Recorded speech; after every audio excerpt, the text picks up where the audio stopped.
Good morning. आज हम लोग बात करेंगे मॉलिक्यूलर बेसिस ऑफ इनहेरिटेंस। ये चैप्टर का नाम है और इसका आज हम लोग क्या देखेंगे, इंट्रोडक्शन करेंगे। ठीक है, मॉलिक्यूलर शब्दों को पहले समझ लेते हैं। मॉलिक्यूलर बेसिस ऑफ इनहेरिटेंस, तो इनहेरिटेंस क्या होता है? एक जनरेशन में सेकंड जनरेशन में जो कैरेक्टर जाता है उसको इनहेरिटेड ट्रेट्स बोलते हैं और इसी को बोलते हैं इनहेरिटेंस या हेरिडिटी भी बोला जाता है। मॉलिक्यूलर बेसिस पे इसको हम लोग समझेंगे कैसे एक पीढ़ी से दूसरे पीढ़ी में कैरेक्टर जाते हैं। जैसे स्किन का कलर हो गया, बालों का कलर, आँखों का कलर हो गया। ठीक है, पेरेंट्स से जो नेक्स्ट जनरेशन में जाता है उनके चाइल्ड में जाता है और कैसे जाता है उसको समझने की कोशिश किया जाएगा।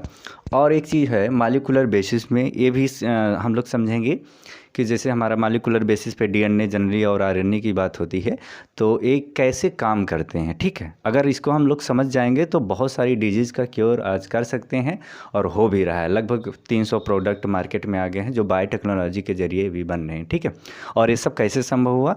हम लोग सबसे पहले क्या समझे कि डीएनए काम कैसे कर रहा है। बॉडी मतलब हर सेल में डीएनए है। ठीक है, जो चीज़ें हम लोग पढ़ने जाएंगे इस चैप्टर में, आपके बॉडी में एनिमल हो या प्लांट हो, सबके बॉडी में क्या है, कंटिन्यूस सब प्रोसेस चल रहा है। और भी ऐसे प्रोसेस चल रहे हैं जिसके बारे में अभी मेडिकल साइंस को नॉलेज नहीं है। ठीक है, अब जैसे जैसे समय बीतता जा रहा है और रिसर्च का काम होता जा रहा है, हमको थोड़ा बहुत नॉलेज धीरे धीरे मिलता जा रहा है। अगर हम किसी भी डीएनए, अच्छा ये पहले ये बात कर लेते हैं चैप्टर इंपॉर्टेंस की है। ठीक है, आज तेज़ी से पॉपुलेशन ग्रो कर रही है और बहुत सारे डिजीज़ ह्यूमन बींग्स में as well as in plant में हो रहे हैं। ठीक है, अगर हम इन डिजीज़ को होने का कारण जो है उसको पता कर लेते हैं तो कोई भी सेल है, सेल में क्या होना है क्या नहीं होना है जो है आपका डिसाइड करता है डीएनए, जेनेटिक मटेरियल। ठीक है, तो अगर डीएनए के मैकेनिज्म को हम लोग समझ जाते हैं कैसे काम हो रहा है, ठीक है, डीएनए कैसे काम करता है कैसे नहीं करता है, इसको मैकेनिज्म को समझते हैं तो क्या हो जाएगा, हमारा को जो काम है रिसर्च का, ठीक है, उसमें रेवोल्यूशन हो गया। जैसे अभी बहुत पहले क्या था, खाने पीने की बहुत प्रॉब्लम थी दुनिया में।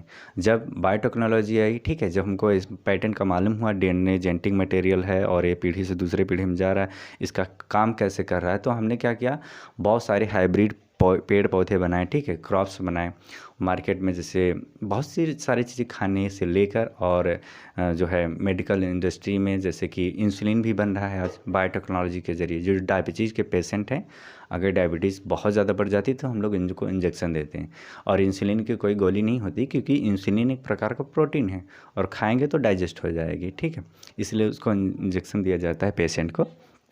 तो मॉलिक्यूलर बेसिस ऑफ इंटेंस में ये इंपॉर्टेंस है, अगर हम डीएनए की स्ट्रक्चर को समझ गए, उसको वो कैसे काम कर रहा है टोटली उसका, ठीक है, जैसे कि उसका रिप्लिकेशन कैसे हो रहा है, ट्रांसक्रिप्शन कैसे हो रहा है। ठीक है, और आरएनए भी कहीं कहीं जेनेटिक मटेरियल होता है, कुछ ऐसे वायरस भी पाए जाते हैं जैसे टीएमबी वगैरह हो गया, वहाँ पे जेनेटिक मटेरियल आरएनए होता है। और जितने भी लिविंग हैं जैसे मल्टी सेलुलर जनरली अगर बात करते हैं तो वहाँ पे जो आपका डीएनए है यही क्या काम करता है, इनहेरिटेंस का काम करता है। ठीक है, जेनेटिक मटेरियल होता है।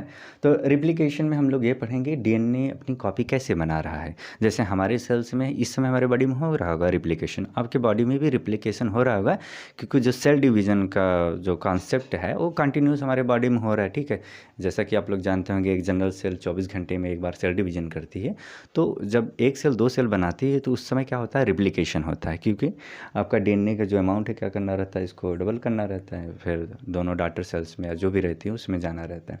तो रिप्लिकेशन का काम हमारे बॉडी में और आपके बॉडी में पौधों में कंटिन्यूअस हो रहा है। ठीक है, अगर इसको डिस्टर्ब कर दिया जाए तो बॉडी डिस्टर्ब हो जाएगी।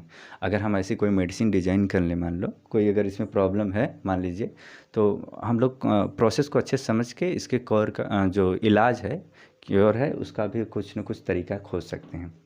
ट्रांसक्रिप्शन है कि जैसे कि जो डीएनए में इंफॉर्मेशन है कि मान लीजिए जैसे आप सनलाइट में जा रहे हैं, अब वहाँ पे आप में पहले से डीएनए में सेट है कि सनलाइट आएगा तो हम मेलेनिन नामक सब्सटेंस क्रिएट करेंगे, बनाएंगे, तो उसको बनाना रहता है सेल को। तो यहाँ पे धीरे धीरे आपकी स्किन में आ जाएगा वो चीज़, आपको थोड़ा ब्लैक हो जाएंगे। ब्लैक होना इंपॉर्टेंस है, नहीं होंगे तो आपको कैंसर हो जाएगा, तो बॉडी आपको प्रोटेक्शन देने के लिए आपको ब्लैक करेगी। ठीक है, तो रहता है कि ये चीज़ आएगा कैसे, जैसे कि अभी सनलाइट की बात करें, मॉर्निंग टाइम में अगर स्किन पे पड़ रहा है तो आप जैसा कि जानते हैं सूरज के प्रकाश में कोई विटामिन नहीं होता। ठीक है, आपको ध्यान में रखना है, बहुत सारे लोग ऐसे पढ़ लेते हैं कि सूरज के प्रकाश में जो है विटामिन डी पाया जाता है।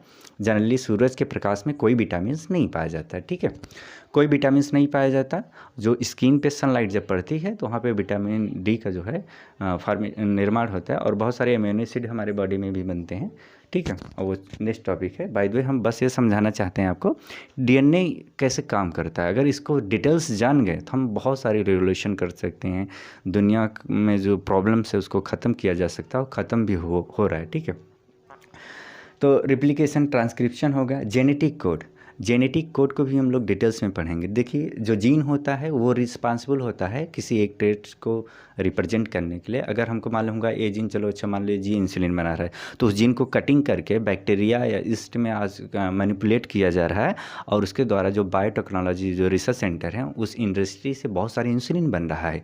तो हम बहुत सारे लोग काम कर रहे हैं, तो इसकी वजह से क्या हुआ, जॉब भी मिली लोगों को, और वो बन के कहाँ जा रहा है, जो पेशेंट है उनको दिया जा रहा है। तो पेशेंट की लाइफ कहीं ना कहीं ईजी बन रहा है, कहीं ना कहीं उनका कल्याण हो रहा है। तो बायोटेक्नोलॉजी, ठीक है, या हम कह सकते हैं कि इस डीएनए के मैकेनिज्म को अच्छे से समझने के बाद वो काम कैसे कर रहा है, उसके फंक्शन क्या है, इंपॉर्टेंस क्या है, अच्छे से समझने के बाद आज हम क्या कर रहे हैं, डीएनए को जो इंसुलिन बनाने का जो जीन है उसको मैनिपुलेट कर रहे हैं ईस्ट वगैरह में, बैक्टीरिया में, उससे बन रहा है आपका इंसुलिन। इसके बाद इंडस्ट्री में बहुत सारे लोगों को जॉब मिल रही है, वो चीज़ें बन के मार्केट में आ जाती है। बहुत सारे डॉक्टर्स लोग अपने पेशेंट को क्या करते हैं, जैसे नीड है तो लोग इंजेक्ट करेंगे उनको, ठीक है, क्योर करेंगे, उनका ट्रीटमेंट करेंगे। और क्या हो रहा है, बहुत सारे जैसे अभी मेडिकल इंडस्ट्री है, तो मेडिसिन वगैरह को डिजाइन करने में भी इसका इस्तेमाल किया जा रहा है, ठीक है।